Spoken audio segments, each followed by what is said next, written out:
Kaniza opajonim, negativchilarning gapiga e'tibor bermayman. Sizni yaxshi ko'raman opajonim. Sizdan bitta narsa so'ramoqchi edim. Kelajakda boy bo'lsangiz, kambag'al insonlarga ham yordam berasizmi? Mani erim doim shunday yordam beradi. Siz ham nima yordam kerak bo'lsa aytavering opajonim. Rahmat, mana shunaqa insonlardan. Alloh rozi bo'lsin, asalim. Menga hech qanaqa yordamlaring kerak emas. Men nimaga bo'lsa o'zimning kuchim bilan o'zim harakat qilib erishishni xohlayman. Unaqa masalan birorta insondan yordam kutib o'tirmayman. Lekin rahmat, mana shunchalik meni hurmat qilib yordam bermoqchi bo'lganligingiz uchun ham kattakon rahmat sizga.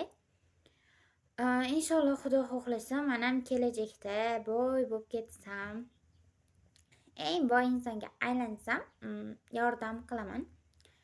Inshaalloh birinchi o'rinda men o'zimning niyatim masjid qurdirmoqchiman, xalq uchun. Masjid yo'q joylarga borib, masjidlarning qurilishiga yordam bermoqchiman. To'g'ri, men o'g'il bola emasman, lekin men o'zimning niyatim mana shunday. Qancha pul kerak bo'lsa, men o'sha pullarni yordam qilib bermoqchiman. Men niyatlarim shunaqa. Keyin umra hajlarga bora olmayotgan insonlarni umra hajlarga yubormoqchiman. Kelajakdagi niyatlarim. Inshaalloh men ham Xudo xohlasa Sardor Ganastrga o'xshagan mashhur tiktoker bo'lib ketsam, barcha insonlarga yordam bermoqchiman qo'limdan kelganicha.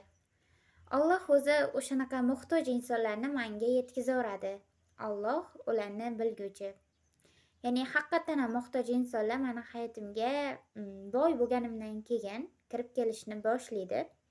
Faqatgina men ularni anglab olsam bo'ldi. O'shanaqa insonlarni har bittasiga inshaalloh Xudo xohlasa qo'limdan kelganicha yordam beraman. Hali barchasiga yordam berishga tayyorman. Ko'pchilik gapiradi, yordam bermayman. Boshida yordam beraman deydi, keyin boy bo'lgandan keyin yoki mashhur bo'lib ketgandan keyin yordam bermaydi. Lekin men unaqa emasman, shu gapimda turaman va bu video ham saqlanib bo'lib qoladi. Agar birortangizga yordam bermasam, shu videoni menga ko'rsataverasiz. Shunaqa. Men unaqa kibrli yoki manmanam bo'lib ketmayman. Inshaalloh Xudo xohlasa har bitta insonga o'zimning niyatlarim bor. Qanaqa ehsonlar qilish bo'yicha ham, har bitta insonga yordam berishlar bo'yicha ham orzu niyatlar qilib qo'yganman. Inshaalloh Xudo xohlasa barcha niyatlarimga erishaman. Qo'llab-quvvatlab turinglar, mashhur tiktoker bo'lib ketayman. Xudo xohlasa.